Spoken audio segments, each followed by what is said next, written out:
Hi, it's Jasmine Williams, real estate strategist and coach, and today we're going to talk about the best part of real estate, and sometimes what somebody kind of like maybe shies away from. It's the construction, the renovation of a property, right?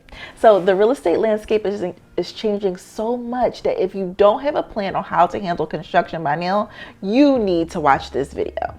I recently asked my students who have already been establishing their business plan, kind of what is going on and what they need to do or what they need to know in order to walk into a real estate or renovation project to say that they are ready to invest in real estate and confident in the construction process. So I tell them knowing the orders of operations, which is something that we're going to go on and talk about later on in this video, is the strategy that you need, the place that you need to start, even when you're figuring out how to choose and pay for contractors. I held a cohort class recently, and these were some of the questions that I got asked. Make sure you look at, there's just so much value in just asking questions and getting them answered. And I think I did a good job with getting that done. So the first one was, how do I inspect a property not knowing what's going on? I see water stains, I see all types of damages, but how do I know if that's a serious damage or not so serious damage? And the one thing that I think that new investors or even investors that have been doing this a while can really invest in is going through and getting a proper home inspection. Now, you want to get with a home inspector that knows that you're going to do improvements to the property, but they're looking out for your best interests. They work for you. So they're going to go through and send you a report that is going to make sense and be able to tell you, yes, there's a lot of work that needs to be done here, but this is how much it could estimate it costs. Or, oh no, you should run, right? And so those are things that you want to know ahead of time. Don't be caught and don't be saying, oh, I didn't know this was wrong with the property, that was wrong with the property. If you don't get a home inspection, you will really put yourself in jeopardy of not knowing. When you're going through with a plan, you want to make sure that you actually have the plan of saying, yes, I know this and I am doing this because someone has told me what is going on in the property. I have gotten estimates on how to fix that, and now I can move on. Make sure that you get a home inspection.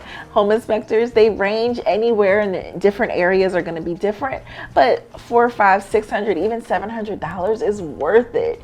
In our area where we invest in Philadelphia, doing a sewer scope is so important.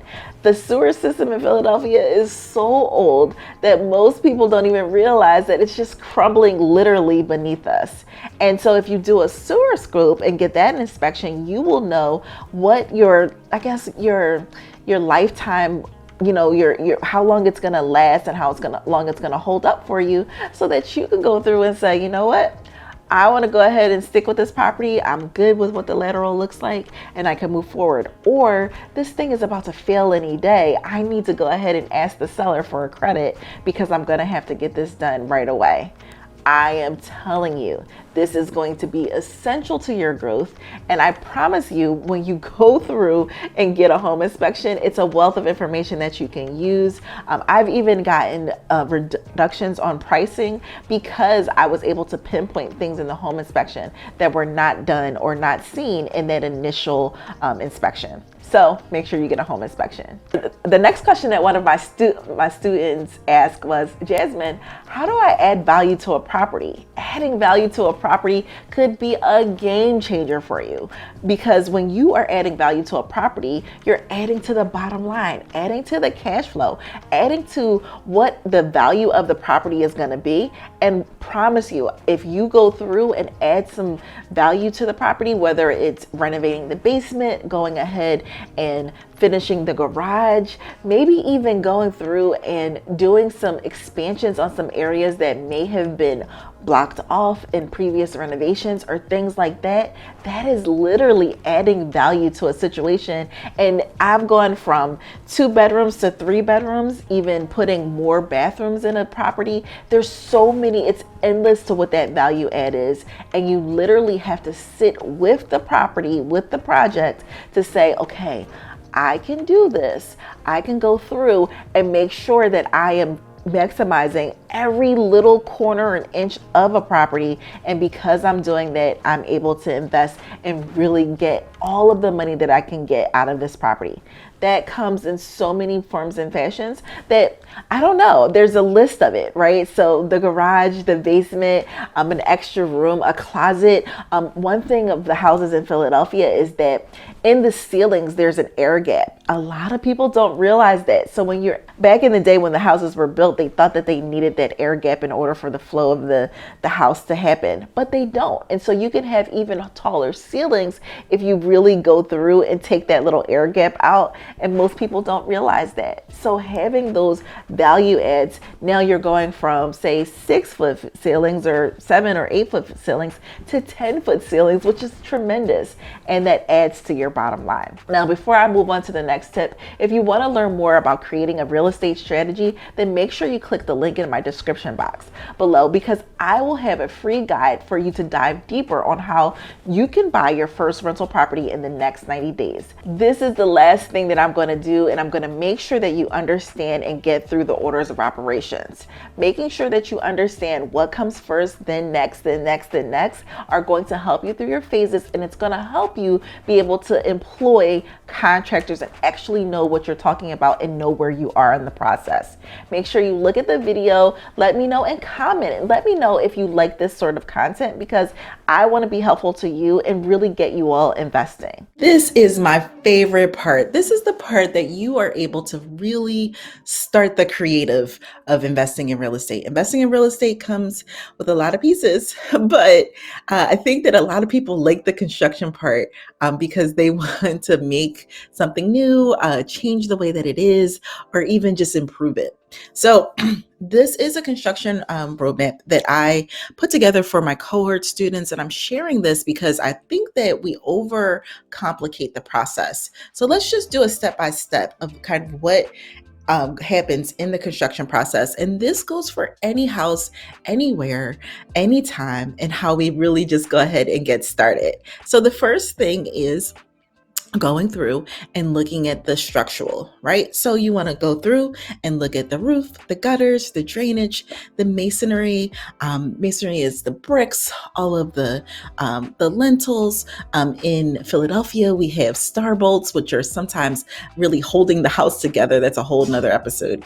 But then we also have the concrete on the outside, anything on the outside. You really want to make your home or this project property a sealed tight structure. So you want it to be literally that no water can get in. So you want to improve the roof and all the places, the masonry, which is like your bricks, your pointing, the drainage, and then also that lateral and main drain, right? And so a lot of folks overlook that part because, it's like, oh, you can't really see it. But you want to go ahead and do a super scope so that you can go through and look at that main drain and that lateral, which is basically your water supply to the house. The next thing you want to do is set up your site properly, right? So you want to get your blueprints, go through and get a working bathroom, your utilities activated. Make sure you have a first aid kit on site. I know a lot of people overlook that, but you definitely want to have that. And then also start pulling your permits. Then you want to start in the inside. You want to gut and demo and then go forward with putting together or installing your subflooring if there aren't already subfloors there. Then you want to go through and make sure that the steps are secure. You want to frame the house, put a tub. A lot of people don't put the tub in, and you have to put the tub in at this point because it needs to be anchored to the floor joist in order for it to stay stable and not move. So it's important to have that in.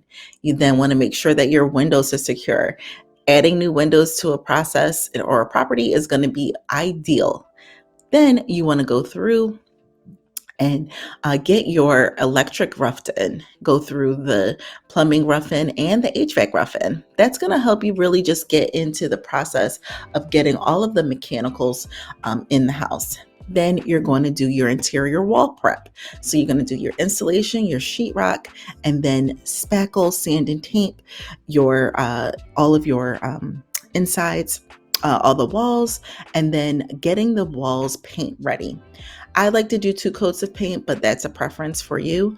And then you want to go through and get your finish work done, right? So your doors and your floors and your trim, your paint of your trim, going through and doing your doors and your crown molding if you're doing that, and cabinets. Then you want to go through and get your finals done, your finished electrical and smoke detectors, your light fixtures, your ceiling fans and outlet covers, and then finish off the HVAC.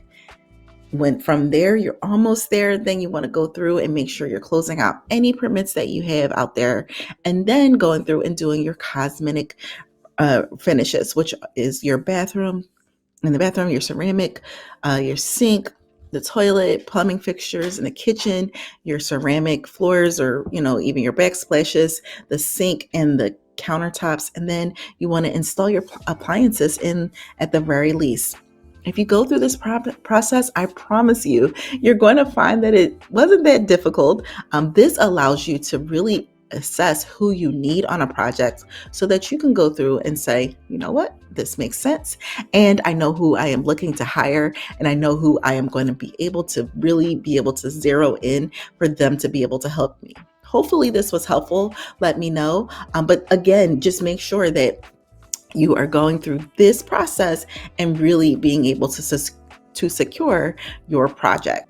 If you have any questions about setting up your construction for your next investment project, comment below and I'll answer as many questions as I can. If you're someone who wants to learn more about getting wealthy with real estate, watch my next video where I'll cover real estate investing strategies. Thanks for tuning in and happy investing.